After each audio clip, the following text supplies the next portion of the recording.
Archibald and American Captain Philip Beekman Livingston Sr. He was born in the sister island of Providence and later taken to Jamaica as a child.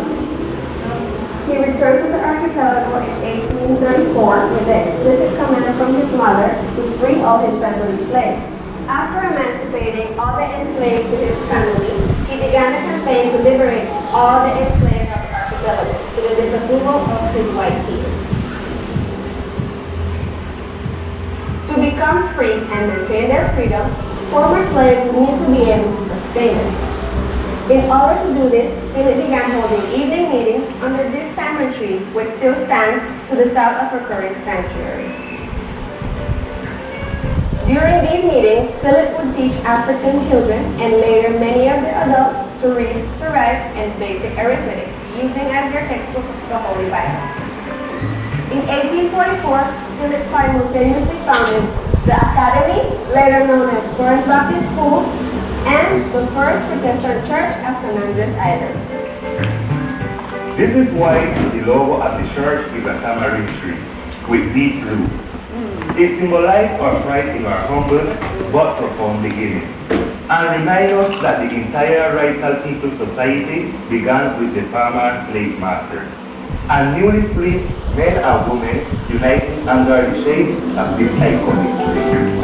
Philip Beekman Livingston was born on the island of Providence and raised on the island of Jamaica. He was baptized in 1845 by the Lake Street Baptist Church of Manhattan, New York, and licensed to preach. Later on, he was ordained by the Queen Street Baptist Church of Kingston, Jamaica. Philip came back. Okay, so you didn't get to hear all the story, but this church was constructed in Alabama, brought here overseas in 1892, I think, and it was inaugurated here. So right now we're going to take a tour of the, over here. We're going to take a tour of the actual church.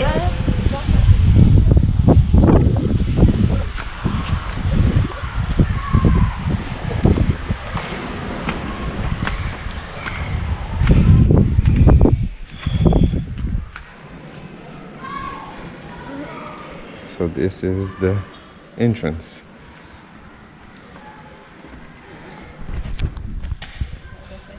To the church. And here are the leaders of the church. Dr. Beekman being the first. I'm not sure if you can see his photo or not.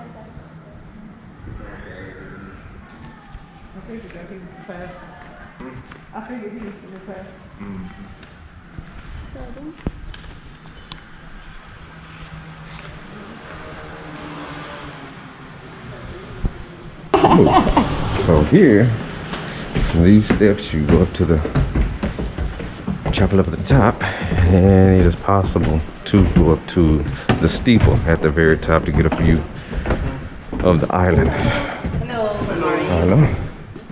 Well, How are you? hello. ¿Qué tal tu día? Bien. Sí.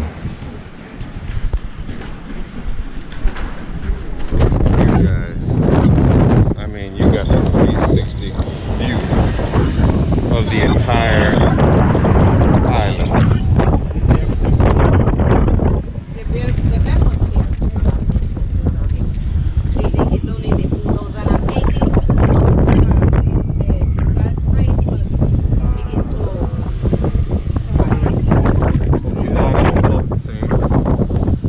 Oh yeah, 360 degrees, going out at the highest point of the island.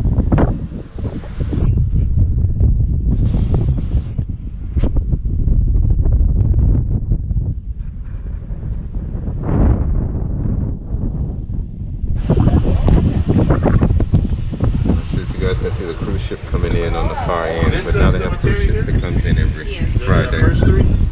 No.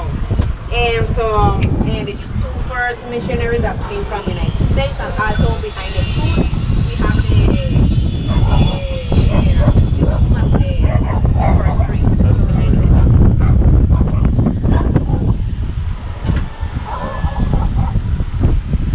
This, A lot of people still go to this church. Yeah. Really? We have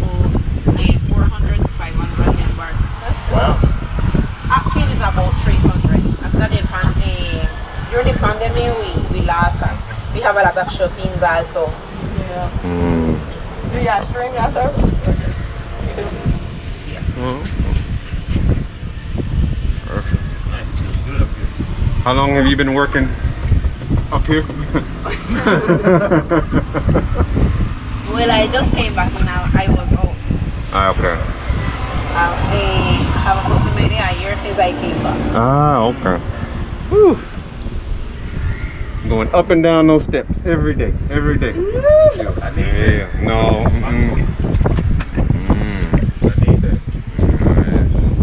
It's beautiful up here.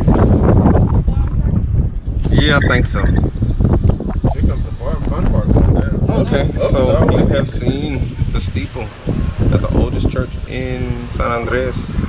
And this church has 170 years. 77. 177 years as of this year. It's a long time. That is almost 200 years. So now we can go downstairs to where the slaves of the island were liberated under the tamarind tree. So see you down there. So you guys can actually see like how steep these steps are. But look at that. I mean, they are. Yeah, they are, man. To me, they go straight up and down. It's not bad. It's just like climbing a ladder at home. Yeah, I don't climb ladders. I don't climb ladders. There is that. Young wife, the third bench. What happens if the stranger comes and sits here? What happens? Well, she had all the time get sued. Also, she's not the first one to get here.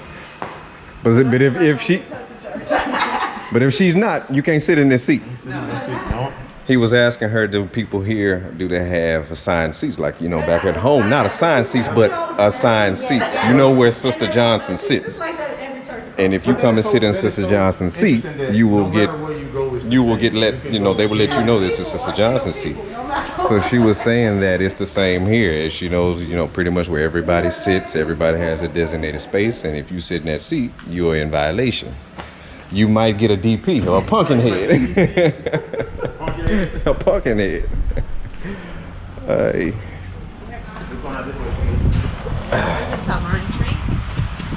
Now, guys, this is to me the most interesting part of the trip or of the visit.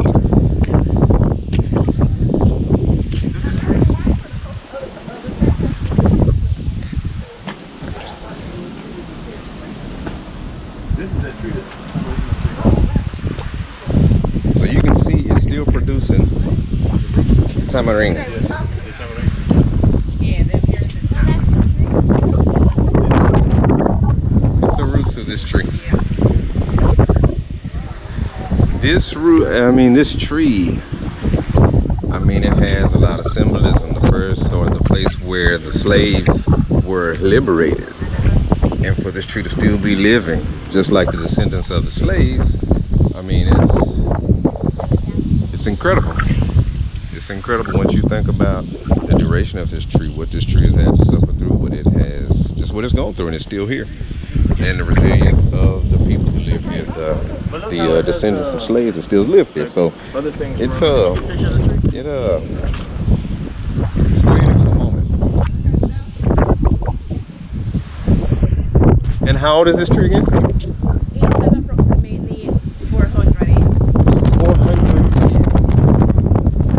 400 years. We were in bondage for at least, I think at this point, 600 years. But the slaves here, they said were released well before. Were liberated, but they were liberated underneath this tree, correct? Yeah.